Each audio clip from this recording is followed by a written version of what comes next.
welcome all of you. So we are studying about phase shifter and how to use it with a potentiometer to measure AC voltages with arbitrary phase angle. So we have seen so far that a phase shifter, you can think it like a pair of coils. So this is one coil and this is another coil, and these two coils carry current which are 90° out of phase.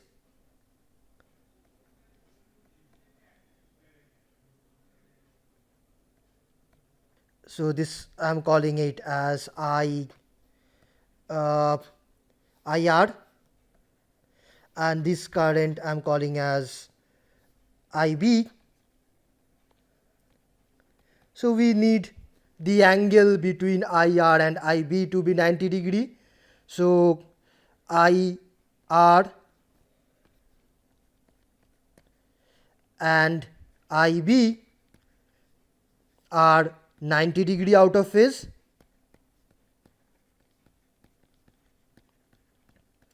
Then if we have a third coil like this, then if we measure the potential across the two terminals of this third coil, then we will see there is some induced EMF, because the red and the blue coil, they create a rotating magnetic field, and that rotating magnetic field intersects or cuts through this third coil or the secondary coil. Therefore, some EMF is induced, and the phase angle of that EMF can be changed by changing the position of this third coil. So you can rotate this coil in either direction, and by changing its angular position we can change the phase angle of the generated EMF. Now the question is how to get IR and IB 90° out of phase, and we also, that means, need two sources of current. But what we can do, say we will connect, so let me draw the symbolic notation of this phase shifter. Okay, so symbolically we draw them, so like a circle, and then it has two coils. Okay, so say this is this horizontal coil, and this is the vertical coil, the red one. Okay, and this movable coil, we draw it like this.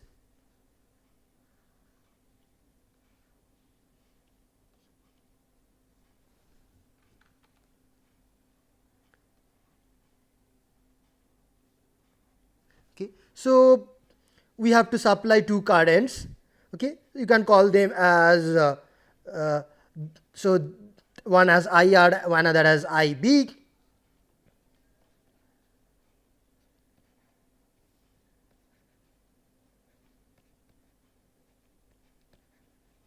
Okay, and these two are to be 90° out of phase.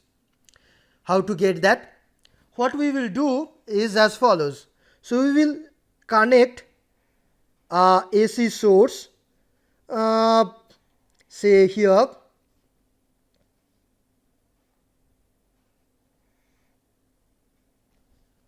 Okay, so let me also put a rheostat so that we can control the amount of current. And so, and this coil we will also connect to the same source, but this time we will connect it, say, through a variable capacitor and a variable resistance.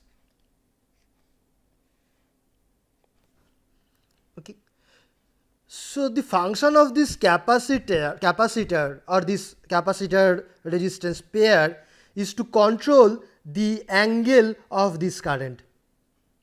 Okay.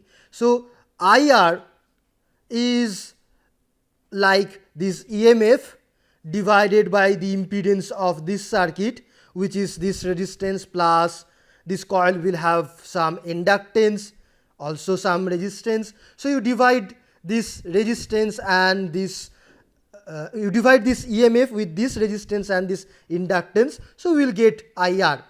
Similarly, IB can be obtained by dividing this EMF, if this EMF is E. So divide this EMF with the impedance of this circuit, which is C plus this resistance R, call it R1 and R2, C plus, so j omega C plus, so actually 1 over j omega C plus R2 plus its inductance. So you divide by that total impedance, you will get this current. Now you can change this capacitor, you can change this resistance, thereby you can control both the magnitude of this current as well as the phase angle of this current compared to the phase angle of IR. So we can control the phase angle between the two currents IR and IB by changing this capacitance C. Okay. C, as I mean, you also may need to change R2, and you also have to ensure that the magnitude of these two currents are same, provided that the number of turns of these two coils and the reluctance of the two paths are same. You also need to ensure that then these two currents have same magnitude. So you may also need to vary R1, R2 to ensure that the two currents have same magnitude but phase angle 90 degree. Okay. So you change these impedances, and it's possible by changing it appropriately, you can make sure that these two currents are 90 degree out of phase but with same magnitude. But now I can ask a question. So the question is, how do we know that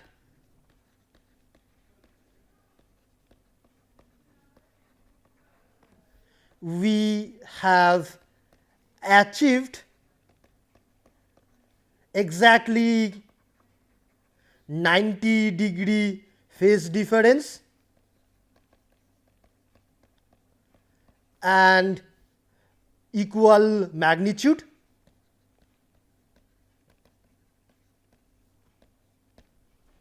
Okay. So we are changing this capacitance, these resistances, but how do we know that for what value of these impedances these two currents are at 90 degree angle? So the answer is, we have to do a test. What is that test?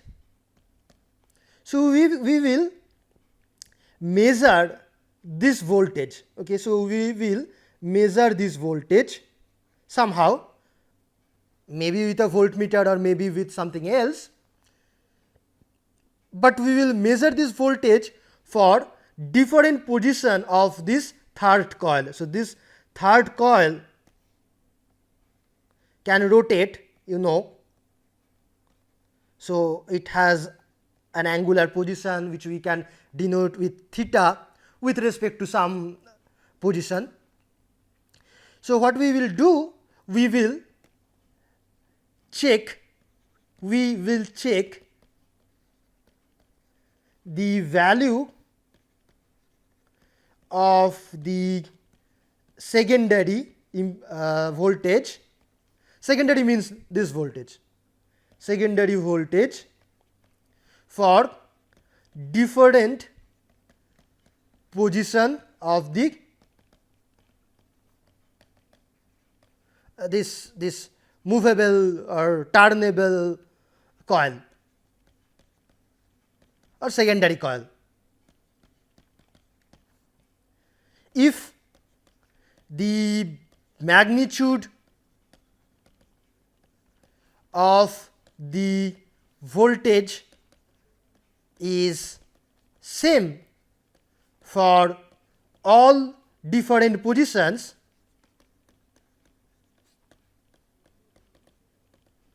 different positions means theta, the angular position of this coil, then so that means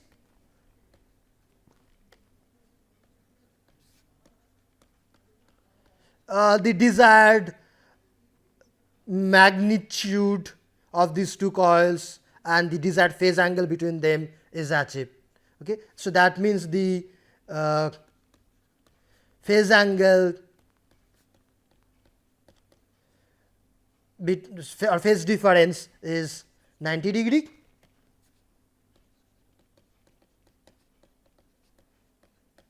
And they have, of course, required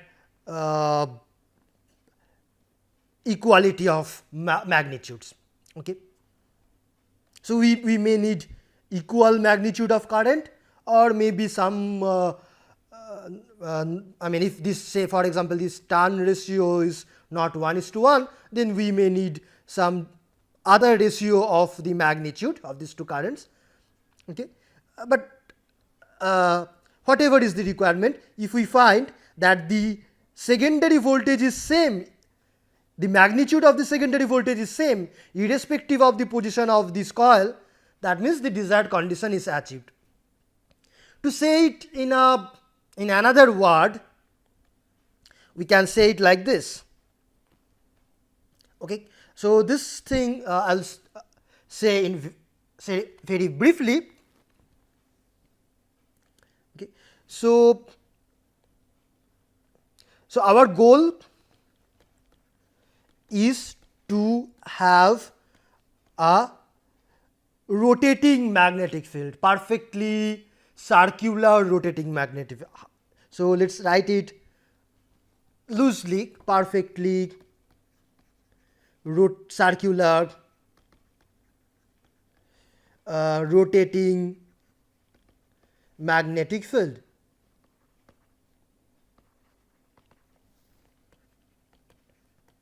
So, what do I mean by that? So, I mean that, so if I draw the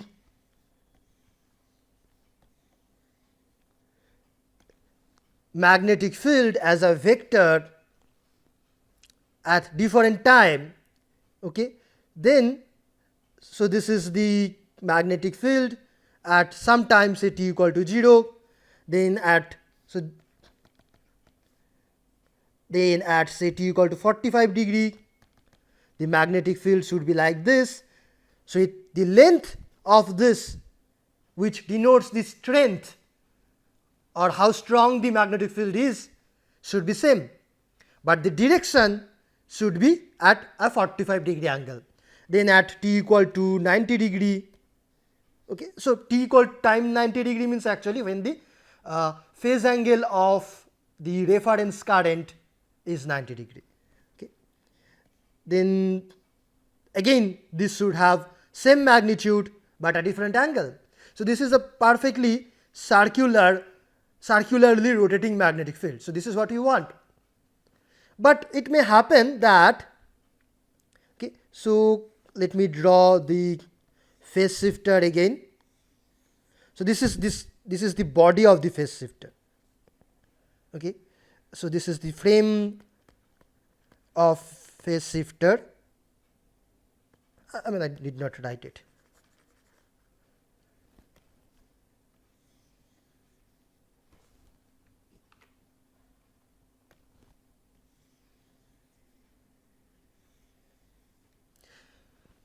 We may find that, say at t equal to 0, the flux is like this. Its magnitude is proportional to this length and it is at this angle. At t equal to 45 degree, we find this say here. Okay, and then at t equal to 90 degree, we find it here. Now its magnitude is smaller than the magnitude of at the time t equal to 0 degree. When can this happen? This is only possible if, so I have actually two coils. So one coil like this. So this is one coil which is creating the magnetic field in the horizontal direction. Okay, so I have this if always. This is one coil, and another coil which is like this. So this coil is horizontal, that means it is creating the field in the vertical direction. Now if the case is that this current, call it IB, and this current is IR, if IR is greater than IB, okay, or stronger than IB, so then of course this field, okay, so at this instant red current is maximum, blue current is 90 degree out of phase, so it is 0. So there is no vertical component of the field, and the field is only created by the red current. Okay, so this field is created by IR only. So this field is created by IR only. Similarly, at this moment red current will be 0, blue current will have its peak. So this field is created by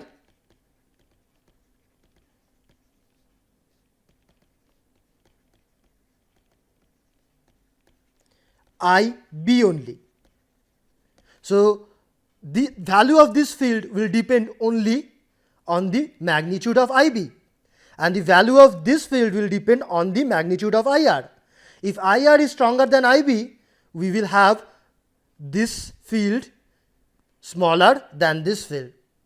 Therefore, you see that the magnetic field, it is rotating, of course it is rotating, but it is not rotating like a circle, so to say, because it is stronger here when it is here and it is weaker here. So this motion possibly we can, to understand, we can possibly draw a ellipse like this, and this means when the field is here it is stronger, and when the field is here it is weaker. Okay, so then the field is elliptically rotating. Okay, so here, so in this case we have circular field, here we have elliptical field. Okay, and what happens if the field is like this? Then the induced EMF in the secondary will depend on the position of the secondary. If for example, if the secondary coil is, so say the secondary coil is like this, or this is the third coil where we measure the EMF. Okay, then the EMF will be, induced EMF will be smaller, induced voltage will be less, so lesser induced voltage. Okay, why? Because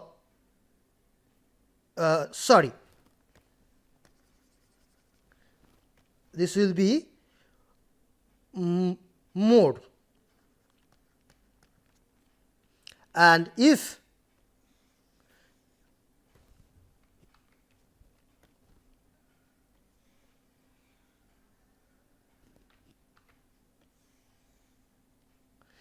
we have the coil here, then we will have less induced voltage. Why? So you can see that for this position, okay, for this position, the induced EMF in this coil is actually created only by this red coil. The flux of the blue coil is vertical, so it doesn't go through this secondary coil at all. Okay, so for this position, the field is created mainly by the red coil. So voltage is created, voltage is caused by IR mainly only, and here voltage will be is generated or induced or caused by IB only, and IB is weaker, so we will have less induced voltage than this position. Here we will have less induced voltage, here we will have more induced voltage. And if we put the coil like this, say at an angle, then we will have intermediate value of induced voltage.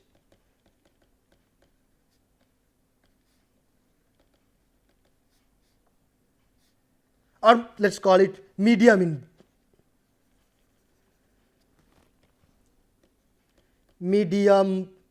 induced voltage.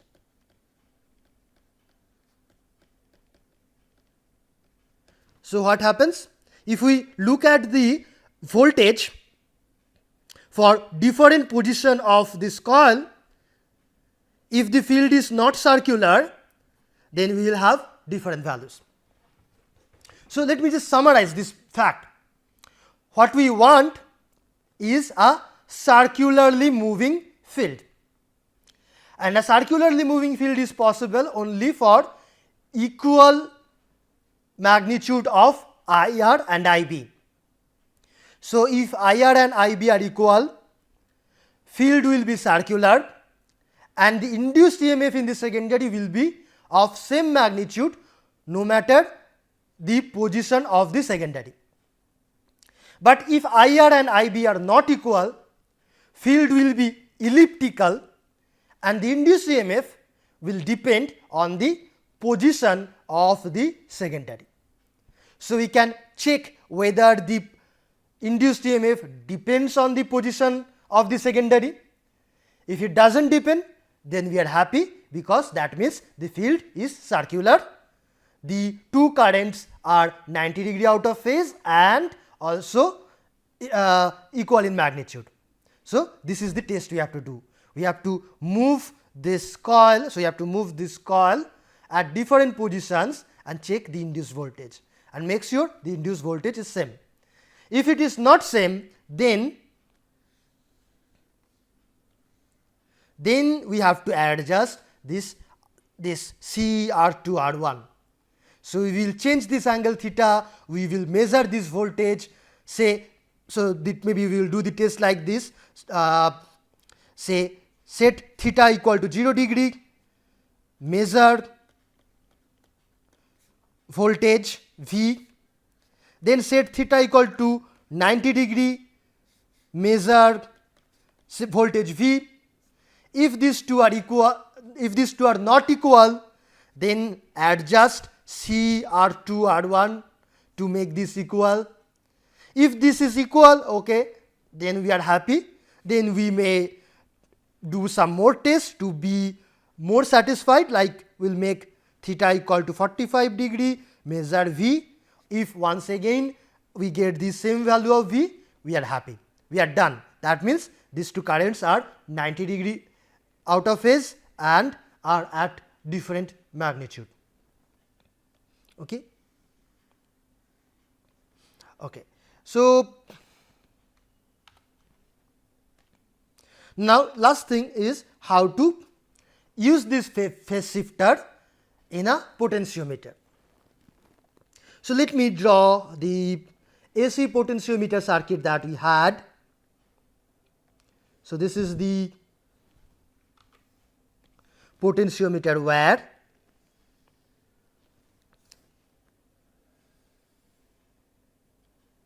Okay, and we have to measure a unknown voltage. So let me have this unknown voltage Vx AC. So we connect it like this through a galvanometer. This jockey can move along the wire.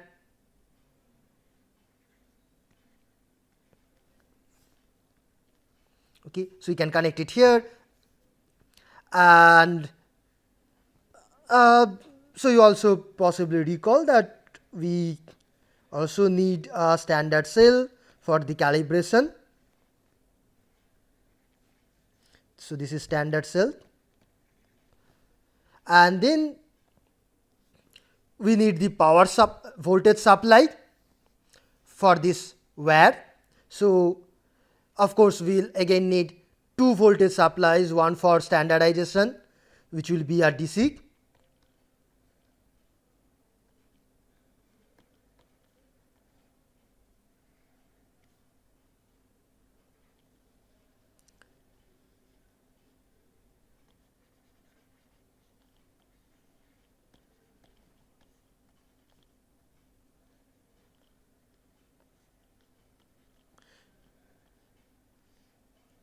this ammeter is mainly for the calibration or standardization, and this is to ensure that the RMS value of DC current during the standardization is same as the RMS value of the AC current when we connect this to the AC source. Okay. So this is what we have seen yesterday, but now the problem is that if the phase angle of this source and this source unknown, if these two are not equal, then we can never get a balance. So what we will do, we will actually connect this source via a phase shifter. So instead of connecting it like this, we will connect schematically. Let me first draw. This is the source, then we will have a phase shifter.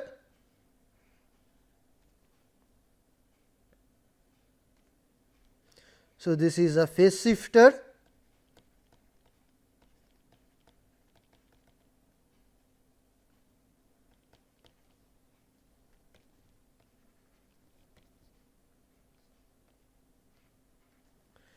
and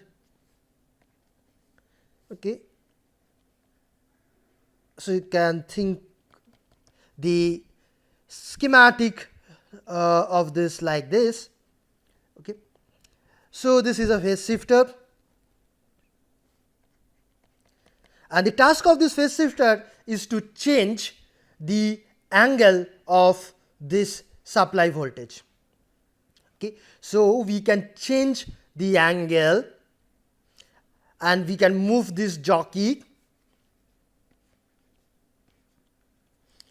together until and unless we get a null. Okay, so during the measurement phase, so what we have to do, so the method is simultaneously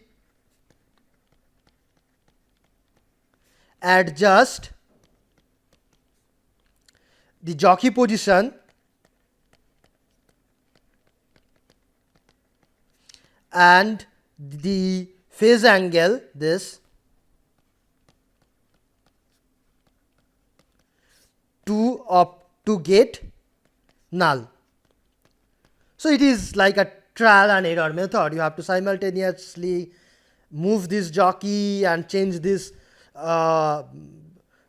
phase angle, okay, it's bit practically difficult, two things you have to change together, but that's the process, that's what you have to do. Okay, so you have to change these two things, and practically it's not that difficult. So you have to change these two until and unless you get the balance.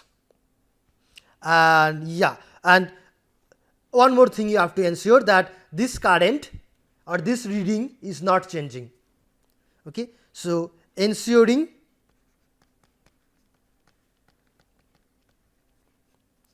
this current I, so this should not change. I is not changing.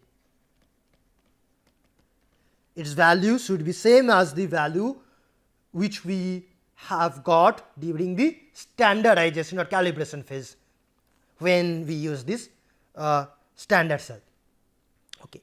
Now, this is the schematic. Okay. Actually, that's mainly all. Maybe for a better understanding, I will just repeat this.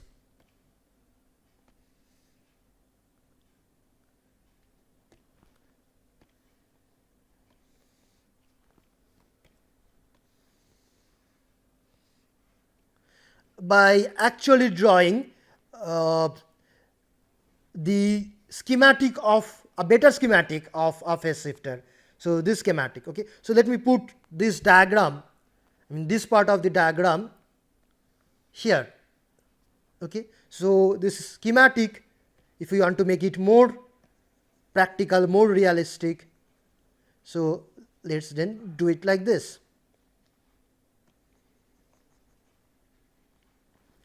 So, let me first draw the phase shifter.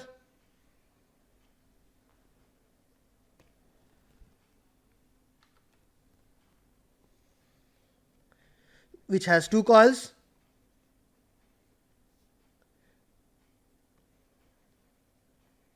These two are to be supplied with two 90-degree out of phase currents.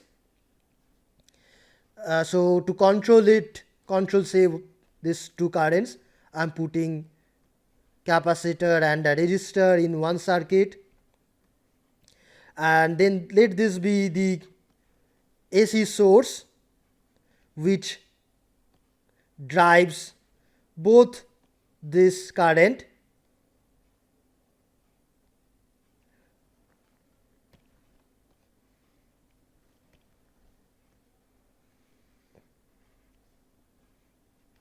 okay. So, this circuit is complete. Now, complete this circuit. Okay. So, then it is getting the two currents required. You can control these resistances and capacitance to change the angle, and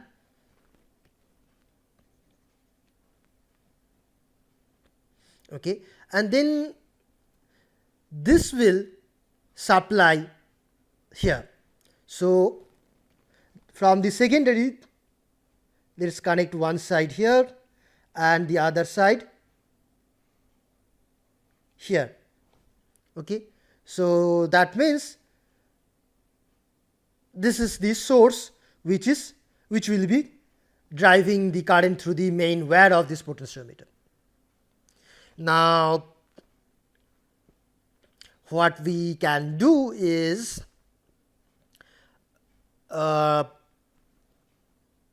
so what we do after calibration, so after standardization, say this current, the reading of this current, say the ammeter reading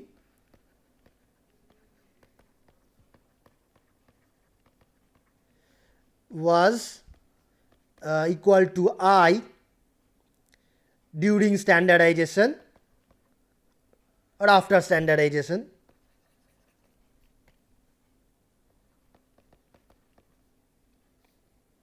Standardization or calibration, whatever you call.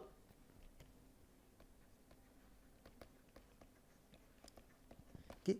Now, we have to make sure that the same current flows when we have switched to the AC supply.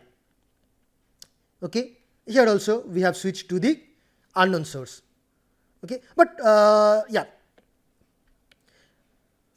But before we actually connect this unknown source, we have to ensure that this has a perfectly rotating magnetic field and the magnitude of the EMF voltage is same for different position or different theta. So for that, what we do, we move the, or we change theta, we move the dial, we change theta to say equal to first 0 degree and then theta equals 90 degree, and adjust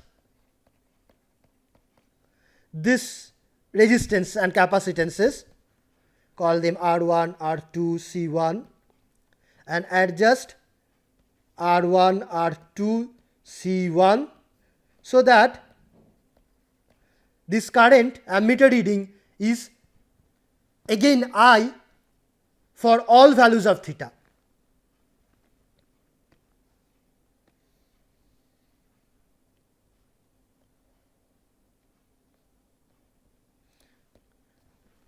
So that the ammeter reading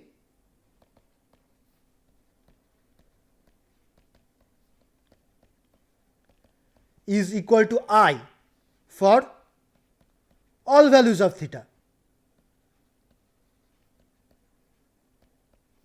like theta equal to 0 degree, 90 degree, etc. And once that is done, then we can move, then we can first connect this key to this switch to this unknown source and adjust this jockey and adjust this angle to get the null. Okay. So this is important. Before we connect the unknown source, we have to ensure that this current is same as I, which was the current we fixed or we got after the calibration, okay, after the standardization. Whatever that current was, we have to maintain that current for all values of theta. So we will check for different values of theta whether this current is constant. If not, we will adjust these values, and when we get this current to be constant for different values of theta, then we can connect the unknown source. So this is how to use the polar potentiometer. Okay. That's it. So if you have any query, you may post in the forum, you can email us. In the next video, we will talk about another potentiometer, coordinate potentiometer, which also measures AC voltage with unknown arbitrary phase angle. Thank you.